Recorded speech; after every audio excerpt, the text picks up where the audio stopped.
Assalamualaikum warahmatullahi wabarakatuh. Jadi di sini kami akan mempresentasikan tugas UTS kami yang berjudul Identifikasi Topik Krisis Demokrasi pada Twitter melalui klasterisasi teks berbasis TF-IDF dengan algoritma K-means serta evaluasi klaster menggunakan Elbow Method dan Silhouette Score yang telah dikerjakan oleh saya sendiri yaitu Isi Jovani dengan NIM 1206220016 dan ada rekan saya yaitu Salsabila Velda Ardelia dengan NIM 1206220039. Next.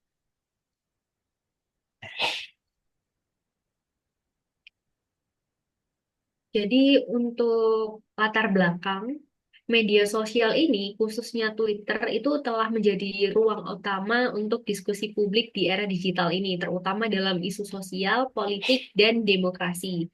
Dan penyebaran informasi ini cepat sekali yang menjadikan sumber penting untuk analisa opini publik secara real time. Nah, di Indonesia, media sosial ini memiliki peranan yang cukup besar dalam peristiwa politik seperti contohnya kayak pemilu dan demonstrasi, serta menjadi sarana kritik, aspirasi, dan mobilisasi dukungan. Next, dengan metode yang kami gunakan yaitu TF-IDF dengan algoritma K-means serta evaluasi klaster menggunakan Elbow Method dan Silhouette Score yang bertujuan untuk yang pertama, mengelompokkan topik terkait krisis demokrasi berdasarkan data Twitter. Lalu yang kedua ada menggunakan metode TF-IDF dan K-means untuk klasterisasi. Dan yang terakhir atau yang nomor tiga yaitu menentukan jumlah klaster optimal dengan elbow method dan silhouette score. Next. Kemudian di sini ada metodologi. Yang pertama ada start, setelah itu pengumpulan data. Nah, pengumpulan data ini adalah tahapan pertama pada media sosial Twitter yang di mana proses crawling memanfaatkan Twitter API untuk mengambil data Twitter. Lalu ada praprosesan data seperti casefolding. Casefolding yaitu mengubah semua huruf menjadi huruf kecil agar seragam. Kedua ada tokenisasi yaitu memecah teks menjadi satuan kata. Ada stop word removal, menghapus kata yang tidak penting, contohnya kayak yang, dan, kayak gitu. Setelah itu ada stemming. Stemming ini mengembalikan kata ke bentuk dasarnya. Kemudian yang keempat ada ekstraksi fitur atau TF-IDF, yang di mana teknik ini tuh digunakan untuk mengubah data teks menjadi representasi numerik yang dapat diproses oleh algoritma machine learning. Kemudian kami ada evaluasi klaster menggunakan elbow method dan silhouette score. Kalau elbow method sendiri ini untuk mengamati nilai dan melihat pada titik di mana penurunan mulai melambat. Kemudian, silhouette score ini mengukur seberapa baik objek cocok dengan klasternya dibandingkan dengan klaster lainnya. Kemudian didapatkan klasterisasi K-means, K sama dengan 4. Nah, setelah menentukan jumlah klaster yang optimal, maka dilakukan proses klasterisasi. Dalam kasus ini tuh jumlah klaster yang digunakan adalah 4 dengan mengelompokkan data berdasarkan kedekatan nilai vektor TF-IDF yang menggunakan metode centroid. Kemudian ada PCA dan kata kunci dominan. Untuk PCA ini kita mereduksi dimensi data agar dapat divisualisasikan dalam bentuk dua dimensi. Kemudian untuk analisis kata kunci dominan, untuk melihat kata yang paling sering muncul di per klasternya. Next. Ada hasil dan pembahasan. Jadi ini tuh contoh datanya seperti ini. Yang sebelah kiri adalah full text yang sebelum di pra-processing. Kemudian yang sebelah kanan adalah clean text yang telah dilakukan pra-processing data. Next. Dan ada ekstraksi fitur IDF. Kalau di sini tuh kami mengambil contohnya seperti ini, contoh sampelnya. Kalau ekstraksi fitur IDF ini dilakukan setelah praprosesan data yang dimana menjadi representasi numerik, maka didapatkan hasilnya seperti ini. Mungkin dapat dilanjutkan oleh rekan saya. Baik, selanjutnya di sini ada visualisasi cluster dengan menggunakan PCA atau bisa disebut dengan Principal Component Analysis. Jadi, pada visualisasi ini, kita dapat melihat hasil klasterisasi data teks yang telah direduksi dimensinya menggunakan PCA menjadi dua komponen utama, yaitu PCI 1 dan PCI 2. Lalu, untuk titik-titik pada grafik ini mempresentasikan dokumen atau data teks yang telah dikelompokkan ke dalam 4 klaster, yaitu 0 sampai 3, menggunakan algoritma K-means. Jadi setiap warna mempresentasikan klaster yang berbeda, sedangkan titik besar bertuliskan sentroid adalah pusat dari masing-masing klaster. Terlihat bahwa klaster 2 berwarna hijau cukup terpisah dengan jelas dari klaster yang lain, yang menunjukkan bahwa data dalam klaster ini memiliki karakteristik unik.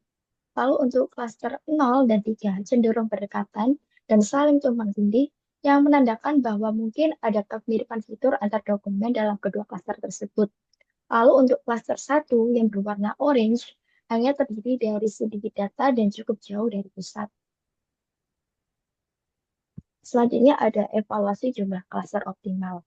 Jadi untuk menentukan jumlah klaster yang optimal dalam analisis K-means clustering, digunakan dua metode evaluasi yaitu Elbow method dan Silat score. Untuk hasil visualisasi dari kedua metode ini dapat dilihat pada gambar. Untuk yang sebelah kiri yaitu ada grafik elbow method dengan sumbu X yang menunjukkan jumlah cluster K2 hingga 10, sedangkan sumbu Y menunjukkan nilai distortion score yang menandakan jumlah kesalahan kuadrat dalam masing-masing klasternya. Untuk titik-titik elbow teridentifikasi pada nilai K4 dengan skor sekitar 18,404. Titik ini dipilih karena setelahnya terjadi penurunan yang tidak signifikan, yang berarti menambah klaster lebih dari 4 tidak memberikan peningkatan signifikan dalam kualitas klasterisasinya. Lalu untuk yang sebelah kanan yaitu ada hasil visualisasi dari silhouette score yang menunjukkan nilai silhouette koefisien untuk setiap jumlah klaster 2 hingga 10. Nilai ini mengukur seberapa baik sebuah objek cocok dengan klasternya sendiri dibandingkan dengan klaster lainnya. Skor tertinggi di sini dicapai saat K4, yaitu sebesar 0,76, yang mengidentifikasikan bahwa klaster tersebut memiliki struktur yang jelas dan baik secara pemisahan klaster. Jadi dapat disimpulkan bahwa hasil dari kedua metode tersebut dipilih karena memberikan hasil terbaik dari segi keseimbangan antara jumlah klaster dan kualitas pemisah data berdasarkan dua evaluasi tersebut. Lalu selanjutnya yaitu ada distribusi dan topik tiap klasternya. Untuk klaster 0 didapatkan jumlah tweet yaitu sebesar 15 dengan topik utama yaitu krisis politik di Korea Selatan dan peran militer serta sistem pemerintahan. Lalu untuk klaster yang kedua dengan didapatkan jumlah tweet yaitu sebesar 57 dengan topik utama yaitu ancaman terhadap demokrasi global dan peran negara serta aparat. Untuk klaster yang ketiga yaitu didapatkan jumlah tweetnya yaitu sebanyak 93 dengan topik utama krisis demokrasi di Indonesia dan dampaknya terhadap masyarakat. Untuk klaster yang keempat didapatkan jumlah tweet yaitu sebanyak 345 dengan topik utama yaitu ketidakstabilan politik dan ekonomi serta krisis konstitusional negara. Selanjutnya di sini ada analisis data kunci dominan dan visualisasi workload per klasternya. Untuk klaster yang pertama, kata kunci dominannya yaitu ada Korea, politik, presiden, militer, rakyat, darurat, sistem, negara, pemerintahan. Untuk klaster yang kedua, kata kunci dominannya yaitu ada krisis demokrasi, negara, tidak, TNI, rakyat, politik, pilkada, pemerintah, sistem, dan negeri. Lalu untuk klaster yang ketiga, kata kunci dominannya yaitu ada Indonesia, Indonesia krisis Indonesia, Indonesia krisis demokrasi, demokrasi Indonesia, tidak, rakyat, ekonomi, negara, darurat. Lalu untuk klaster yang keempat, kata kunci dominannya yaitu negara, tidak, krisis demokrasi, ekonomi, rakyat, politik, negara krisis demokrasi, konstitusi, krisis ekonomi. Lalu di sini yaitu terdapat visualisasi workflow plus clusternya. Jadi untuk memahami kata-kata dominan dalam setiap cluster, visualisasi workcode ini berfungsi untuk menampilkan kata-kata berdasarkan bobot TF-IDF. Jadi semakin besar ukuran kata, semakin tinggi juga relevansinya dalam cluster. Karakteristik masing-masing cluster dapat dijelaskan yaitu sebagai berikut. Untuk cluster yang pertama yaitu berfokus pada isu politik dan militer di Korea Selatan dengan kata kunci seperti Korea, militer, presiden, dan darurat, yang berarti mencerminkan situasi otoritar, otoritarianisme atau ketegangan politik. Lalu untuk klaster yang kedua yaitu menjelaskan mewakili wacana krisis demokrasi di tingkat nasional yang melibatkan lembaga seperti TNI, pemerintahan, dan isu pilkada yang berarti menunjukkan kekhawatiran terhadap demokrasi. Untuk klaster yang ketiga yaitu mengangkat isu dalam konteks Indonesia dengan dominasi kata seperti Indonesia, krisis demokrasi, dan ekonomi yang berarti mencerminkan kritik terhadap kondisi politik dan ekonomi nasional.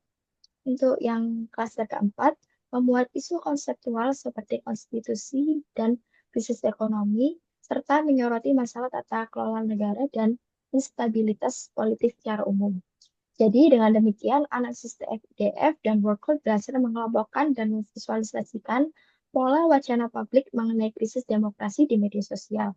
Hasil tersebut menunjukkan bahwa masyarakat memiliki kekhawatiran yang beragam bergantung pada konteks wilayah, faktor politik, serta dimensi isu yang berkembang. Lalu selanjutnya di sini ada kesimpulan.